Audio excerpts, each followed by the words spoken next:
if I was to lean towards someone more, I would say I'm probably leaning towards... Yes guys, welcome back. It's been a while. I've been busy, I'm guessing you've been busy. Anyway, let's get straight back to it. Listen, I get so many people asking me about the Eubank Benn. Who's going to win the fight? You know, all these different questions about the fight. Who do I think is going to win? To be honest, we don't know. In boxing, everyone's got a certain opinion on who we think's going to win. But in all fairness, no one knows. If it's like a journeyman against another good fighter, then yes. But when it's a good, ambitious fighter against a good, ambitious fighter, we just don't know.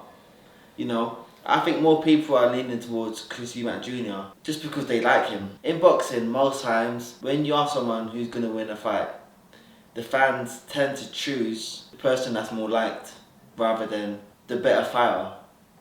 A lot of the times we're quite prejudiced depending on who we want to win, and we overlook the boxing ability, talent, skill, sharpness, timing. But if you was to ask me, I think it's a 50-50 fight. But if I was to lean towards someone more, I would say I'm probably leaning towards Eubank Jr. slightly more, just because of the size advantage and the experience. I think Eubank Jr. has got a lot more experience than what Conor Benn's got, and he's got the size advantage. Even though I see Conor Benn upload a picture on his Instagram the other day where he has put on the weight, he has put on the size, he's got the muscle, but that doesn't make up for the natural size that he lacks against Eubank Jr. No matter how big he gets, no matter how much weights and how muscular he gets, he is still lacking that natural size difference. Just because of that, I'll be leaning more towards Eubank Jr. But I also believe that Conor Benn's got some advantages in this fight. The advantages that Conor Benn's got is his age. He's got youth on his side. Eubank Jr. is not the same fighter as he was 7 or 8 years ago when he fought against Nick Blackwell or when he fought against Billy Joe Saunders. We all saw those fights and thought, wow, this guy is a beast. And Eubank Jr., he was a beast. But as the years have gone by, he has calmed down a little bit. He isn't the beast that he once was, and now he's more trying to be a smart fighter and a tactical fighter. Whereas in the past, he didn't have to be as smart and as tactical because his physicality and the physical attributes that he had was able to overwhelm almost anyone. So I think Conor Benn's got the advantage with his youth because he's still young, he's still growing, he's still got the flair and the will to win and the will just to absolutely dominate his opponent. Conor Benn's got the weight advantage. Even though I say that Chris has got the size advantage, Conor Benn has got the weight advantage because Conor Benn can eat what he wants, he can drink what he wants, he can be fully hydrated going into the fight, whereas Eubank Jr. can't. As you guys might know or might not know, there's a hydration clause in this fight. So when you're talking about the hydration clauses, it means that for one, Chris has got to make weight. For two, he's got to make weight again on fight day. On the morning of the fight, he can't weigh over a certain weight, which means that even after he goes and gets weighed in, he can't eat as much as he wants. He can't drink as much as he wants. He can't blow up in weight as much as he wants. When we look at the last fights that Chris had, there was no hydration clause. And he fought a good fight. He's not the Eubank Jr. that we've seen years ago, but he still fought a good fight. So with the hydration clause, I think it's safe to say that Chris is not going to be as good in this fight as he was in his last couple of fights because of his weight and because of the hydration clause.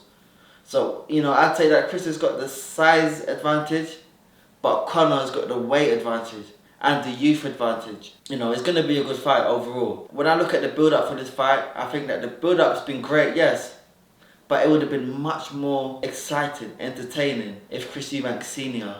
was in the picture.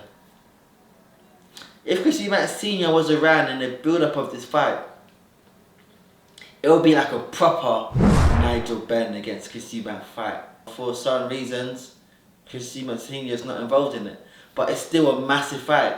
Somewhere deep down inside of me, I'm hoping that after this fight that there's a rematch, and in the rematch Chris Eubank Sr.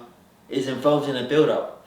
This will make it, listen, this fight is a mega fight anyway, but this will make it an ultra mega fight. I think the build-up for this fight has been good so far, yes. We've had a couple of press conferences, probably one press conference or two, but there's not enough. I think this fight is big enough for there to be more press conferences, more media events to sell the fight. Yes, this arena is all sold out, yes, but it's on pay-per-view. The more they sell, the more pay-per-view sales. I'm going to be watching the fight. I know the both of them. I know Chris Eubank Jr, I know Conor Benn. I know Conor Benn a lot more because I've trained with him for many years. And I've been around Conor every day in the gym. Whereas Chris, I see Chris at different events, or if we're out sometimes, or you know, we're at a mutual friend's house, but I don't know him like that. I do know him. I'm intrigued, as I'm always intrigued when it's two fighters that I know that are going to be fighting against each other. Just like Anthony Yarde against Lyndon Arthur. Again, two fighters that I know. Obviously, I know Anthony Yarde a lot more. Anthony Yarde's like my brother, whereas Lyndon Arthur is someone that I've trained with a couple of times in Sheffield at the GB training camp. So I know Lyndon Arthur, but not well. But I know Anthony well. But again, they're two fighters that I know. It seems like people are not really interested in that fight as they were in the second fight. I think the first fight, people weren't really interested. People just expected Anthony Yarde to walk through him. That didn't happen. He lost. And so people were so intrigued on the second fight. The second fight was massive. I was there. It was massive. It was a sold out venue, noise, cheering. It was the main event. But now for this third fight, people are not really interested, and that's because since the second fight, Lyndon Arthur hasn't really been too active. He's lost the fight since then. You know, a lot of people probably have in their minds that Lyndon Arthur is just coming for the paycheck. For that reason, people are not really interested in this third Arthur versus Yarde fight. And I do understand that, because somewhere deep down inside of me, I'm expecting Anthony Yarde to walk through. I am expecting it to be quite an easy fight for Anthony. But then again, this is boxing, and I know Lyndon. This fight could be a hard fight for Anthony. Yes, I expect Anthony to win, but this fight might not be as easy as what everyone's expecting, as what I'm expecting. Because listen, this is boxing, and Lyndon Arthur might be in his gym working away thinking, listen, I'm going to shock these guys, just like he did in the first fight. Yes, I am expecting Anthony Yarde to win this fight, but I am expecting the fight to be a lot harder than what I'm thinking it's going to be. Because, you know, as we're getting older, we're all changing. And even when you look at Anthony Yarde's not the same fighter now as he was a couple of years ago, because we're all getting older. He's still a great fighter, he's still very good, very sharp. But as we're all getting older, there's something that we're all losing. Fight by fight, fight by fight. Fight by fight. And the last fight they had, it was a couple of years ago. So listen, we just gotta wait and see. But I think this fight is not gonna be as easy as what everyone's thinking. So that's my take on the show. Those are my takes on the fights. We've got a couple of weeks left. Stay tuned. Let's see what happens.